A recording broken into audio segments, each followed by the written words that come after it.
भगवान के एक परम सखा हुए हैं सुदामा। सुदामा जी बहुत गरीब थे।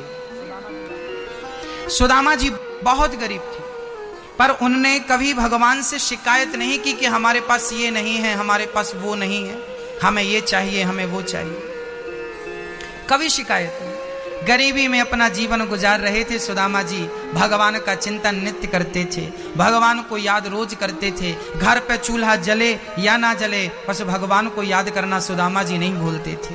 हाँ, स्वार्थ नहीं था, निस्वार्थ भक्ति थी सुदामा जी की। एक दिन सुदामा जी से सुशीला ने कहा, आज द्वारिकाधीश की आंखों में आंसू आ गए, कन्हैया रो रहे थे।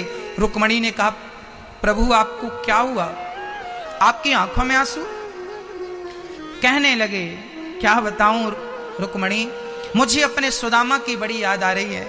4 दिन से आज घर में चूल्हा नहीं जला, फिर भी उसने हमसे कोई शिकायत नहीं की कि आपने हमें नहीं दिया, हमें ये नहीं दिया। क्या बताएं। रुक्मणी जी हंसने लगी। रुक्मणी, आप हंस क्यों रही हैं? बोले, प्रभु आप भगवान हैं, आप किसी को कुछ देना चाहें तो दे सकते हैं, आप देना चाहें तो रोकेगा कौन? भगवान ने कहा, क्या बताऊं रुक्मणी, सुदामा ऐसा जिद्दी भक्त है कि मैं कुछ देता हूं सो लेता ही नहीं है। सुदामा गरीब थे।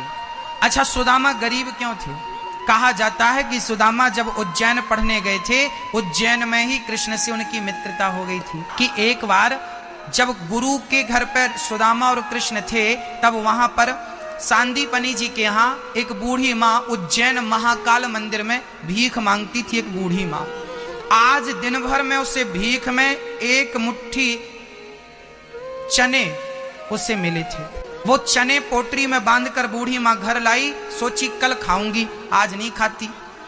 रात को चोर आए, चोरों ने देखा कि पोटरी बंधी है। अच्छा, चोरों को लगा कि भिखारियों के पास कुछ तो होता ही है, ये पोटरी पे कुछ माल होगा, तो वो लेके भागा। चोर जब भागा तो बूढ़ी माँ उठ के बैठ गई और उसने कहा कि मुझे दिन भर में चने मिले एक मुट्ठी, वो भी चोर चुरा कर ले गया। चोर को श्राप दे दिया कि यदि मैंने महाकाल की पूजा की हो और भक्ति की हो तो जो मेरे चने को खाएगा वो सदा सदा के लिए गरीब हो जाएगा। चोर के हाथ से वो पोटरी गिर गई। कहां गिर गई? बोले, सांदीपनी जी के आश्रम में द्वार के सामने गिर गई। सुबह जल्दी सांदीपनी की पत्नी गुरु माता उठकर जा रही थी तो उन्होंने पोटरी पर चने देखे। उनको लगा कि ये किसी विद्यार्थी के चने गिर गए होंगे, क्योंकि वहां बहुत सारे विद्यार्थी रहा करते थे पढ़ने के लिए। उन विद्यार्थियों में कृष्ण और सुदामा भी थे। संयोग देखना कि वही पोटरी माँ ने संभाल के रखी, और जब आज कृष्ण और सुदामा लकड़ी लेने जंगल जाने लगे तो वही पोटरी कृष्ण को थमा दिया गुरु माँ ने कि बेटा, जब तुम्हें भूख लगे तो ये चने तुम खा लेना। अब वो चने चूंकि श्रापित चने थे, ये बात सुदामा भली भांति जानते थे, क्योंकि सुदामा कोई साधारण प्राणी नहीं थे। हाँ, सब कुछ जानने वाले सुदामा थे। आज वो चने सुदामा ने देखे कि कृष्ण खाएगा, कहीं ये जीवन भर के लिए गरीब ना हो जाए, इसलिए कृष्ण के चने सुदामा खाने लगे। आज सुदामा जी की पत्नी सुशीला घर पे अकेली थी। द्वारिकाधीश ब्राह्मण का रूप बनाकर आए और द्वारिकाधीश ने कहा कि भाई भीख दे दो, भिक्षाम देही। सुशीला निकली, कहा, प्रभु मेरे घर कुछ भोजन नहीं है, मैं आपको कैसे दूं? तब कहा भगवान ने कि देवी, आप अपने पति को द्वारिका क्यों नहीं भेज रही हो? यदि द्वारिका भेजोगी ना तो आपके पति के परम सखा द्वारिकाधीश हैं। आज सुशीला को पहली बार पता चला कि मेरे पति के मित्र द्वारिकाधीश हैं। आज सुशीला ने पूछा, क्यों जी, आप बताइए कि आप द्वारिकाधीश के परम सखा मित्र हो? सुदामा बोले, हाँ। अरे तो जा क्यों नहीं रहे हो, कुछ मांगते क्यों नहीं? सुदामा बोले, हमें कुछ नहीं लेना, हमारे पास सब तो है। सुशीला बोली, कोई बात नहीं, आप मांगिए मत, कम से कम दर्शन तो करे आइए। सुदामा जी बोले, ये बात ठीक है। आज दर्शन का भाव लेकर सुदामा जी चल पड़े। जब चलते चलते, अब चलें कैसे? 4 मुट्ठी चावल लाकर सुशीला ने दिया, पोटरी बाजुओं में दाबी और सुदामा जी चल पड़े। चलते चलते चलते चलते एक पेड़ की छांव में बड़े थक गए थे ना, तो बैठ गए, नींद आ गई। और जब आंख खुली तो सुदामा ने अपने आप को द्वारिका में देखा। अरे ये कौन सी नगरी है भाई? लोगों ने बताया ये द्वारिका नगरी है। सुदामा को लगा हम कैसे पहुंच गए। लोगों ने पूछा, भाई कहां से आए हो? बोले, हम तो अपने नगर से आए हैं। कहां जा रहे हो? बोले कृष्ण से मिलने। बोले कृष्ण कौन है? बोले हमारे बचपन के मित्र हैं। जब सुदामा लोगों से कहते ना कि कृष्ण हमारे बचपन के मित्र हैं, लोग हंसी उड़ाते, वाह अच्छा नया नाटक है भीख मांगने का। जब द्वारपालों ने दर्शन नहीं कराया, सुदामा को लगा मुझे वापस जाना चाहिए। सुदामा वापस चले गए, परंतु उन्हें लगा इतनी दूर आए हैं तो क्यों ना मिलकर ही चलें। फिर वापस आ गए, फिर अनुनय विनय करने लगे द्वारपालों से, भैया एक बार मुझे कृष्ण से मिला दो। एक द्वारपाल को दया आई और द्वारपाल बोला ठीक है मैं जाता हूं और कृष्ण को आपका संदेशा सुनाता हूं। द्वारपाल चल पड़ा और द्वारपाल ने भगवान कृष्ण की ओर प्रस्थान करते हुए कृष्ण के पास जाकर भगवान श्री कृष्ण को प्रणाम करता हूं। सरकार आपकी जय हो। क्या हुआ द्वारपाल? जैसे ही सुदामा नाम सुना, द्वारिकाधीश दौड़ पड़े, सुदामा सुदामा मित्र सुदामा। दौड़ करके द्वारिकाधीश ने, भगवान ने सुदामा को हृदय से लगाया। मित्र बड़ी दिनों में आए हो, बहुत दिनों में आए हो, इतनी देर क्यों लगा दी तुमने आने में? सुदामा रोने लगे, कहने लगे द्वारिकाधीश देर मैंने नहीं, देर तूने लगा दी। कब से तेरे द्वार पर खड़ा हूं, कोई इतनी लेट आता है क्या? बस कन्हैया तेरा दर्शन हो गया, आज्ञा दो अब मुझे जाने दो। सुदामा जाने लगे। सुदामा जब जाने लगे, सुदामा का हाथ कन्हैया ने पकड़ लिया। मित्र मैं आपको कुछ देना चाहता हूं, आप कुछ लिए बिना कैसे जा सकते हैं? सुदामा ने कहा कि आपने मुझे सब कुछ दे दिया, बचा क्या? सुदामा से जब पूछा गया कि मैंने तुझे क्या दिया, तब कह दिया सुदामा ने, द्वारिकाधीश पूरी दुनिया के सामने आपने अपने हृदय से मुझे लगाकर, गले से लगाकर जो मेरा मान सम्मान बढ़ाया है, वही मेरी सबसे बड़ी दौलत है, वही मेरी सबसे बड़ी दौलत है। सुदामा प्रेम पूर्वक भगवान उनको लेकर जाते हैं और सुदामा अपने आसन पर भगवान बिठाते हैं। सुदामा चरणों में, प्रभु मैं आपके बराबर बैठने योग्य नहीं हूं। तब भगवान जबरदस्ती सुदामा को अपनी आसन पर बिठाते हैं, पर सुदामा कहां मानने वाले। अब सुदामा जी आसन को ग्रहण करते हैं और भगवान ने रुक्मणी से कहा, रुक्मणी जल्दी से जाओ और जल लेकर आओ, मैं अपने मित्र के चरण पखारना चाहता हूं। सुदामा श्याम सुंदर को देख रहे हैं, बार बार गले लग रहे हैं, बार बार बचपन को याद कर रहे हैं। तभी कन्हैया ने कहा, मित्र मेरी भाभी ने क्या भेजा है? पोटरी छिपाने लगे, लाला कछु ना भेजो। छीन ली भगवान ने पोटरी, और भगवान ने छीन कर वो चावल से भरी पोटरी जब खोल कर देखी तो 4 मुट्ठी चावल 4 घर से मांगकर सुशीला ने कृष्ण के लिए चने चावल रखे हैं। जब भगवान ने पोटरी खोली, पहली मुट्ठी चावल देखा, गदगद हो गए। वाह मेरे मित्र, मेरे लिए इतना बढ़िया कुछ लेकर आए हो। पहली मुट्ठी चावल भगवान ने भर ली और चावल भरकर प्रेम से भगवान ने पहली मुट्ठी चावल ग्रहण कर लिया। वाह मित्र कितने स्वादिष्ट हैं। दूसरी मुट्ठी चावल भरी और दूसरी मुट्ठी चावल भगवान ने ग्रहण किया। अब तीसरी मुट्ठी जब भर के खाने लगे, रुक्मणी जी ने हाथ पकड़ लिया, सरकार सब कुछ खा लेंगे, हमारे लिए प्रसाद तो छोड़ो। भगवान ने पूरा समर्पित कर दिया, ये लो तुम बांट के खा लेना। ऐसी मित्रता, ऐसा प्रेम। बहुत दिन तक सुदामा रुके, बड़ा प्रेम हुआ। अब सुदामा आज्ञा मांग रहे हैं सर। बहुत दिनों तक सुदामा जी रहे, भगवान ने बड़ा आदर सत्कार किया, विश्वकर्मा को बुलाया और 2 मुट्ठी चावल के बदले सुदामा के लिए 2 लोकों की संपत्ति लुटा दी। भक्तों, इत सुदामा जी जब घर गए, उन्होंने बढ़िया ठाट वाट महल देखे। सुशीला से कहा, देवी इतना धन कहां से आया? सुशीला ने कहा, प्रभु भगवान ने दिया। हे प्रभु तुझे देते नहीं देखा, पर झोलियां तो भरी देखी। महाकवि कालिदास एक नंबर के मूर्ख थे। यह एक राजा की बेटी थी, नाम था विद्योत्तमा। बड़ी विद्वान बेटी थी राजा की, पर विद्वान तो थी, पर उसे अपने विद्या का बड़ा अभिमान था। वो कहती थी कि जो मेरे से बड़ा ज्ञानी होगा, जो मुझे अपने ज्ञान से संतुष्ट करेगा, मैं उसी से विवाह रचाऊंगी। अब वो इतनी बड़ी विद्वान थी कि उसके टक्कर का कोई विद्वान था ही नहीं। सारे लोगों को वो शास्त्रार्थ में पराजित कर देती थी। अब शादी करे कौन? उसकी उम्र बढ़ने लगी। राजा को बड़ी चिंता, मेरी बेटी कुंवारी रह जाएगी। और बड़ी घमंडी थी, ऐसे चलती थी कि मैं बड़ी ज्ञानी हूं। थोड़ा सा ज्ञान व्यान किसी को हो जाए, 2-4 बुक पढ़ ले तो आदमी फिर ऐसे कहां चलता है, ऐसे ही चलता है। विद्योत्तमा को क्या हो गया? अभिमान। क्या हो गया? तब उसके पिता ने एक दिन कसम खाई, मैं अपनी बेटी का विवाह बड़े मूर्ख आदमी से करूंगा ताकि इसका घमंड टूट जाए।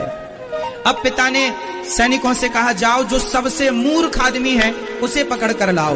तो कालिदास जी मूर्ख हैं, ये कैसे सिद्ध हुआ था? कैसे सिद्ध हुआ था?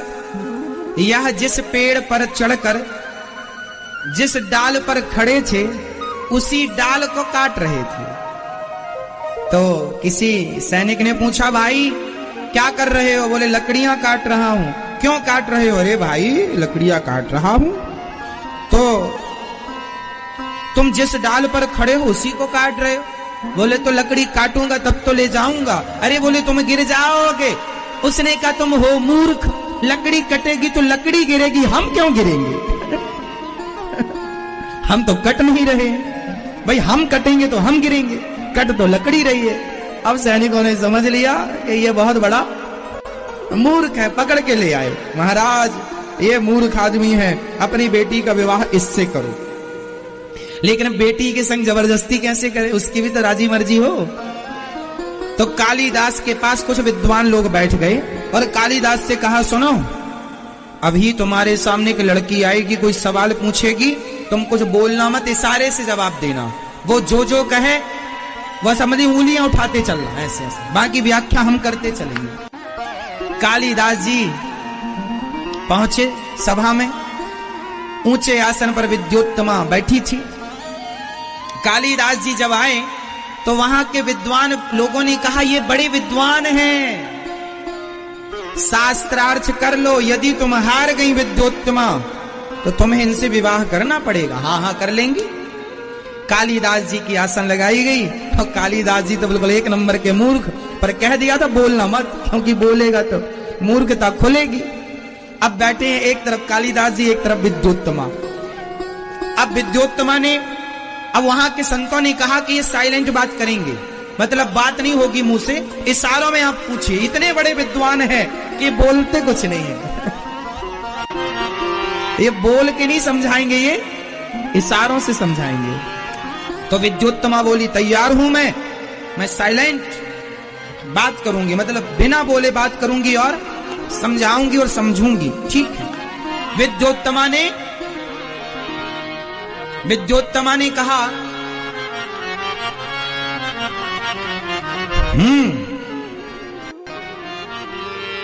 तो कालिदास जी को लगा ये कह रही है एक थप्पड़ मारूंगी, हम मूर्ख तो मूर्ख। कालिदास जी ने कहा तू एक मारेगी? मैं 2 जमाऊंगा तेरे गालों में। विद्योत्तमा ने पूछा, क्या ब्रह्म एक ही है? अब विद्योत्तमा ने कहा, इससे कठिन सवाल पूछते। विद्योत्तमा ने कहा विद्योत्तमा ने पूछा, क्या 3 गुण से ही काम हो जाएगा? सत्वगुण, रजोगुण और तमोगुण। सत्वगुण, रजोगुण और तमोगुण। विद्योत्तमा के पूछने का आशय यह था कि क्या यह सृष्टि 3 गुण से परिपूर्ण हो जाएगी? तो कालिदास जी ने कहा, यह हमें 3 मारने का बोल रही है, अब मैं इसे बढ़ा के मारूंगा। तो कह दिया उन्होंने, 5 मारूंगा तुझे गिन के। तो कालिदास जी ने कहा कि 5 मीन्स 3 गुण तो चाहिए, सत्व गुण, रजोगुण, तमोगुण, पर 3 से सृष्टि नहीं होगी। 3 के संग 5 तत्व भी लगेंगे, पृथ्वी, जल, वायु, अग्नि, आकाश, छित जल, पावक, गगन, समीरा। 5 चाहिए, 3 गुण अकेले कुछ नहीं करेंगे। जब 3 के संग ये 5 मिलेंगे तब सृष्टि क्रम चालू होगा। अब विद्योत्तमा ने कहा, तो विद्योत्तमा ने कहा, अब विद्योत्तमा आगे बढ़ी। 3 से वो बोली विद्योत्तमा, क्या 5 पर्याप्त हैं? जो आप कह रहे हैं कि 5, पृथ्वी, जल, वायु, अग्नि, आकाश। तो कह दिया विद्योत्तमा ने। तो कालिदास जी बोले ये हमें थप्पड़ मारने का बोल रही है। तो कालिदास जी बोले तुझे मैं घूंसा मारूंगा, घूंसा। तो ऐसी मुट्ठी बांध ली उन्होंने, और ऐसी मुट्ठी बांध के कहा तू मारेगी ना तो समझ लेना। ऐसे पांचों को मिलाकर एक मुट्ठी बांध ली कालिदास जी ने। इस आशय, इससे क्या अर्थ निकला? इससे यह अर्थ निकला कि 5 तत्व तो है, पृथ्वी जल वायु अग्नि आकाश, पर 5 से काम नहीं होगा। 5 जब मिलकर एक ये संगठित हो जाएंगे, जब एक ही शरीरों में पांचों समाएंगे, तब शरीर की सत्ता होगी। पांचों अलग अलग रहेंगे तो सत्ता नहीं। वही पृथ्वी अलग भागे, जल अलग भागे, वायु अलग, तो शरीर थोड़ी तैयार होगा जब पांचों एक हो। इसलिए एक ठूसा मारेंगे तुझे, एक ठूसा कहा। मुठिका एक महाकपि हनी, मुठिका मिलके एक। विद्योत्तमा समझ गई कि ये आदमी बड़ा ज्ञानी है। विद्योत्तमा को लगा ये आदमी बहुत बड़ा ज्ञानी है, मेरे सही जवाब दिया हर प्रश्न का। और विद्वान लोगों ने व्याख्या करी। अब तो विद्योत्तमा तैयार हो गई, शादी हुई। राजा बड़ा खुश के चलो हो गई शादी। और जब शादी हुई तो वही है, मैंने अभी पिछली कथा में सुनाया था कि एक लड़का लड़की ने व्हाट्सएप में प्यार कर लिया। और प्यार जब हो गया तो दोनों ने एक दूसरे को आई लव यू लिखा। लो आई लव यू भी हो गया, प्यार भी हो गया, और दोनों ने बिना फोन पे बात किए शादी कर ली। क्योंकि प्यार हो गया था ऑलरेडी, उनका बातचीत हुई नहीं थी। शादी हुई, और जब पति अपनी पत्नी का घूंघट उठाया और उठाकर बोला घूमने कहां चलोगी, तो उसने कह दिया कुल्लू मनाली तलेंगे, तित कटवा लेना। अब उसे पता चला ये तो तोतली है। अब तोतली इसलिए निकल गई क्योंकि उसने पहले बात, एक पिताजी मरने लगे, उन्होंने अपनी वसीयत में लिखा कि मेरी संपत्ति का आधा हिस्सा बड़े बेटे को मिले, संपत्ति का चौथा हिस्सा छोटे बेटे को मिले, और संपत्ति का 5वां हिस्सा बेटी को मिले। वसीयतनामा लिखकर बूढ़े आदमी मर गए। अब जब लोग पंचायत बैठी कि भाई संपत्ति क्या है, तो संपत्ति में केवल 19 ऊंट थे। ना घर था, ना जमीन जायदाद थी, मात्र 19 ऊंट संपत्ति के नाम पर।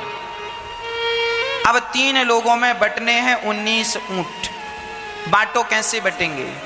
संपत्ति का आधा हिस्सा बड़े बेटे को, तो 19 का आधा। अब पैसा होए तो आधा कर लें, ऊंट को कैसे आधा करें?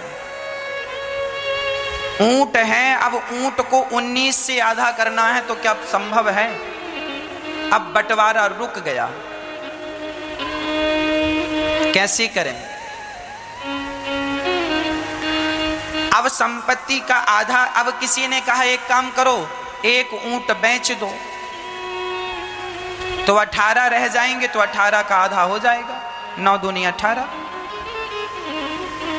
एक बेच दो, उसका पैसा तुम तीनों बांट लेना। पंचायत ने बोला, पंच लोगों ने, ना पिताजी ने जो लिखा है वही करो, कोई ऊंट ऊंट नहीं बिकेगा, जितने ऊंट हैं उतने ही बांटो। अब पंचायत सवेरे से शाम तक बैठी, कोई समाधान नहीं। आपके पास भी कोई समाधान हो तो बताओ। 3 लोगों में बंटवारा करना है, और वही बंटवारा होगा जो पिता ने वसीयतनामा में लिखा है।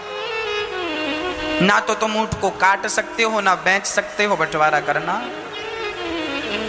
सवेरे से शाम हो गई, शाम से रात हो गई, पंचायत उठी, खाना पीना खाई, सोई, बोले सवेरे फिर लगेगी। सवेरे पंचायत लगी, फिर कोई समाधान नहीं। बड़े बड़े पंडितों को बुलाया, बड़े बड़े गणितज्ञों को बुलाया कि भाई 19 का आधा करो, कैसे करोगे?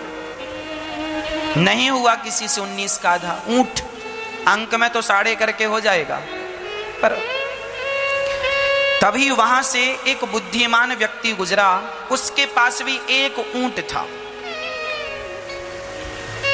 वो ऊंट लेके जा रहा था, वह ऊंट लेकर चला तो देखा पंचायत लगी। पूछा भैया क्या हो रहा है? बोले बंटवारा हो रहा है। परंतु बंटवारा ठीक ठीक हो नहीं पा रहा है, क्योंकि 19 ऊंट हैं और लेने वाले 3 हैं। वसीयतनामा में लिखा है कि आधा हिस्सा बड़े बेटे को, चौथाई हिस्सा छोटे बेटे को, और संपत्ति का 5वां हिस्सा बेटी को चाहिए। अब उस व्यक्ति ने कहा, मरने वाले का नाम क्या? उस व्यक्ति ने जिसका एक ऊंट वो लेकर जा रहा था, उसने पूछा, उनने कहा फलाने का नाम मान सिंह था। अरे ये मान सिंह तो हमारे दोस्त थे, क्या मर गए? हाँ मर गए, उनके बच्चों का बंटवारा नहीं हो रहा। उन्होंने कहा लाओ हम बंटवारा कर देते हैं। उन्होंने कहा सुनो 19 है ना, एक काम करो, ये हमारा वाला जो ऊंट है ये भी इसी में मिला लो और मिलाकर बंटवारा करो। वो हमारे दोस्त हैं, हमने भी अपना ऊंट दिया, लो। अब 19 थे, अब हो गए 20, एक और मिला दिया, कितने हो गए? अब 20 का आधा हिस्सा देना है बड़े बेटे को। कितना दिया? बोलो 10। संपत्ति का चौथाई, 20 का चौथा कितना हुआ? 20 का चौथाई भाग कितना? 5 छोटे बेटे को। संपत्ति का 5वां हिस्सा बेटी को। 20 का 5वां हिस्सा 4, 4 पंचे 20। संपत्ति का 5वां हिस्सा किसको मिला? बेटी को। बेटी के खाते में 4 ऊंट आए, छोटे बेटे के खाते में 5 ऊंट आए और बड़े बेटे के खाते में 10 ऊंट आए। अब बताओ बचा कितना? एक बचा। उसने कहा चल मेरा वाला मुझे वापस कर। उसने अपना लिया और चला गया, बंटवारा हो गया। बात समझ में आई?